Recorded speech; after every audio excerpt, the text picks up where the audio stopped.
Саламатсыңарбы, кымбаттуу менин сүйүктүү окуучуларым. Адеп сабагы 1-класс Үсөнбаева Назгүл Имашевна. Сабагыбыздын темасы уул кыздын ыймандуулугу улуттук баш кийимди урматтаганында. Сабагыбыздын максаты улуттук баш кийимдерди таанып билебиз, сөз байлыгыбыз ой жүгүртүүбүз артат, баш кийимди урматтоого үйрөнөбүз. Келгиле балдар, анда эмесе алтын эреже кабыл алалы. Ооба, сабакты конуп коюубуз, берилген тапшырманы аткарабыз, үздүк гигиенаны сактайбыз. Эшикке чыгып келгенден кийин колуңарды дайыма самында абдан көбүртүп, жуганды унутпагыла балдар. Бул эрежени биз так сакташыбыз керек. Анда эмесе адеп китебиңерди ачып сабакка даяр болгула. Балдар, бул сүрөттөрдүн эмнелердин сүрөтүн көрүп турасыңар? Ооба, силер ар кандай баш кийимдердин сүрөтүн көрүп турасыңар. Адамдар кийип жүргөн баш кийимдерден алар кимдер экендигин таанып билсек болот экен балдар. Мисалы үчүн бул баш кийимди моряктар кийет экен. Ал эми бул баш кийимди болсо биздин аскер кызматчылар кийет экен. Муну болсо чек арачылар кийет экен. Бул чепчикти кийип жүргөндөр кимдер деп ойлойсуңар балдар? Ооба, ашпозчулар. А муну кимдер кийет? Ооба, биздин жан сакчыларыбыз, врачтар, медиктер кийишет. Азыркы учурдагы чогуштуу илдет коронавируска каршы күрөшүүдө бул адамдардын эмгегин зор деп белгилейбиз. Ал эми азыр балдар улуттук баш кийимдерге кайрылалы. Ак калпак, боз ийик, комуз, улуу манас эпосы сыяктуу эле ыйык ата баба мурасы, аны урматтап мамиле кылуу, ар дайым кийип жүрүү кыргыз уулдарынын ыйык милдети. Ак калпакты барктабоо бул ата бабаларыбыздын мурасын, элдик наркыбызды эске албоону түшүндүрөт.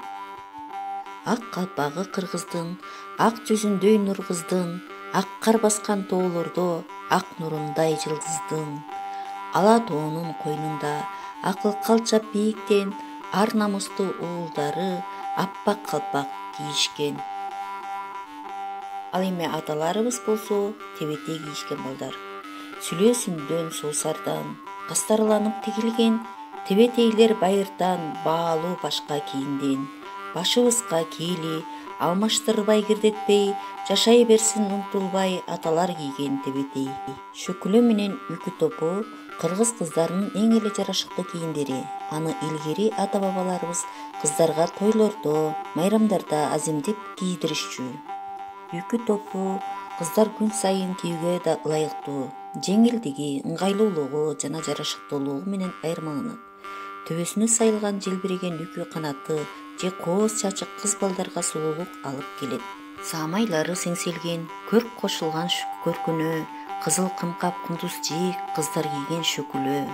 Ак шөкүлө айчүрөк, аккуу болуп барыптыр, сызып учуп асмандан семетейге жагыптыр. Балпайышып энелер, суюк кайышып жеңелер, элечекти кийишсе перилерге теңелер. Ак кар жатса тоолордо бийиктигин билдирет, ак элечек энекнин ыйыктыгын билдирет. Кыргыздардын эң ыйык буюму баш кийим. Кыргыздар баш кийимди өтө ардакташат. Жерге, тепсендиге таштабайт. Атасы баш кийимин баласына гана берет. Эч кимге белекке да бербейт. Атөгүлө аны адам отурган отургучка да койбойт. Сабакты бышыктоо үчүн суроолор. Кыргыздын кандай улуттук баш кийимдери бар экен? Улуттук баш кийимдердин башка баш кийимдерден кандай айырмасы бар экен балдар? Ооба балдар, силер туура таптыңар. Эми ойлонуп, ак калпак деген сөзгө класстер түзүп көрөлүчү. Ак калпак, туура. Жылуу, ыңгайлуу дагы экен. Жарашыктуу экен. Кооз дагы экен балдар. Үйгө тапшырма балдар. Китебиңердин 98-99 бетиндеги текстти окугула. Өзүңөргө жаккан баш кийимдин сүрөтүн тартып жибергиле. Силер эң мыкты тапшырма аткарат деп ойлойм. Азаматсыңар балдар. Саламатта болгула. Мен силерден тапшырмаларды күтөм.